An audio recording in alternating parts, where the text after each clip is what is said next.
Hello everyone, welcome back to my channel. నేను ఇప్పటివరకు 2 videos చేశాను. దాంట్లో చాలా సీరియస్గా ఉన్నా నేను. సో కొంతమంది అన్నారనమాట, నార్మల్గా బయట బాగుంటావు కదా నువ్వు, ఎందుకు అంత సీరియస్గా మాట్లాడుతున్నావు అని.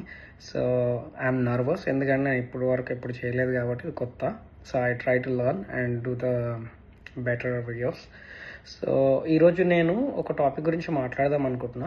నాకు పర్సనల్గా జరిగింది ఇది, and it's going to be very useful for other people as well, I believe so. So నాకు వచ్చేసి ఈ ఇయర్ సిటిజన్షిప్ వచ్చింది, యుఎస్ సిటిజన్షిప్. సో మనకి సిటిజన్షిప్ ఫైనల్ స్టెప్ ఏముంటుందంటే, అంతా అప్రూవ్ అయిపోయిన తర్వాత ఒకటి ఓత్ సెరమనీ అని ఉంటుంది అనమాట. సో అందరు అప్లికెంట్స్ ఎవరైతే అప్రూవ్ అయిందో సిటిజన్షిప్, వాళ్ళందరినీ పిలుస్తారు అక్కడికి. ఒక ఈవెంట్ లాగా ఉంటుంది సెరమనీ. సో అక్కడ మనకు సంబంధించిన గ్రీన్ కార్డులు, లేకపోతే ఇంతకుముందుకు వీసా స్టేటస్ ఏవైతే కార్డ్స్ ఉన్నాయో అవన్నీ వాళ్ళకి సరెండర్ చేయాలన్నమాట. చేశాక మనకి ఈ సర్టిఫికేట్ ఆఫ్ న్యాచురలైజేషన్ అని ఒకటి ఇస్తారు. అది ఒరిజినల్ సిటిజన్షిప్ సర్టిఫికేట్ అనమాట.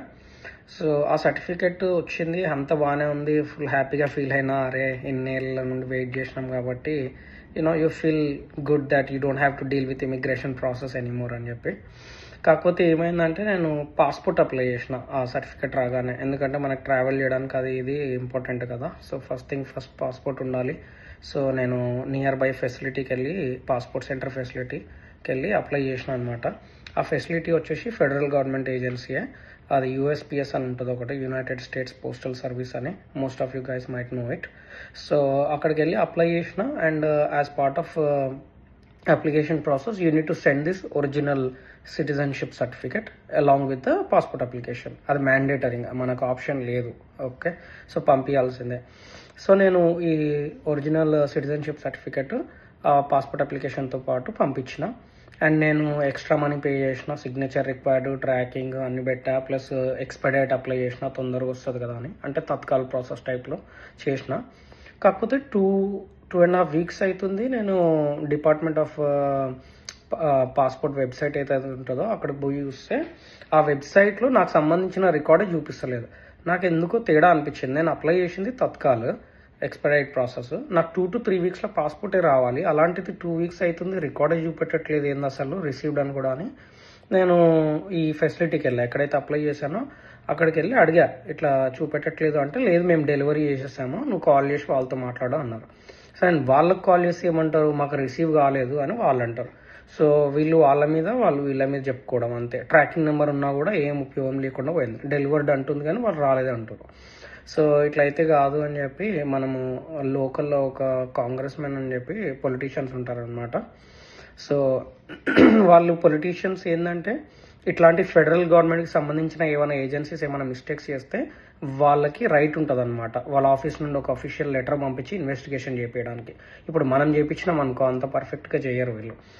సో నేను పొలిటీషియన్ ఆఫీస్ నుండి ఒక లెటర్ పంపించాను అనమాట ఆ ఏజెన్సీకి, అసలు ఏమైంది ఇన్వెస్టిగేట్ చేయండి, ప్యాకెట్ ఎక్కడ పోయింది, ఎట్లా పోయిందని. సో వాళ్ళు ఇన్వెస్టిగేట్ చేశారు ఆల్మోస్ట్ 4 వీక్స్. దాని తర్వాత వాళ్ళు దే కుడెంట్ ఫైండ్. సో పోయింది, దే కన్ఫర్మ్డ్ ఇట్. అండ్ ఇప్పుడు బెస్ట్ బెట్ ఏంటి అంటే, ఇంకా మనం వెళ్ళి రీప్లేస్మెంట్ అప్లై చేసుకోవడం, మళ్ళీ సిటిజన్షిప్ సర్టిఫికేట్ అప్లై చేసుకోవాలి రీప్లేస్మెంట్. సో ఆ ప్రాసెస్ ఏందా అని చెప్పి చూసిన, ఇంకేం చేసేది లేదు కదా. సో ఆ ప్రాసెస్ చూస్తే దానికి మళ్ళీ యుఎస్సిఐఎస్ వెబ్సైట్లో ఒక ఫామ్ ఉంటుంది, N565 అనుకుంటా form, correct me if I'm wrong, గుర్తులేదు ఎగ్జాక్ట్ నెంబర్. కాకపోతే ఆ ఫామ్ ఫిల్ చేస్తే 5 to 8 months పడుతుంది రీప్లేస్మెంట్ రావడానికి సర్టిఫికేట్. సో ఈ 5 to 8 months మనం వెయిట్ చేసి ఆ సర్టిఫికేట్ వచ్చి మళ్ళీ పాస్పోర్ట్ అప్లై చేయాలి. So almost I'm looking at around 1 year.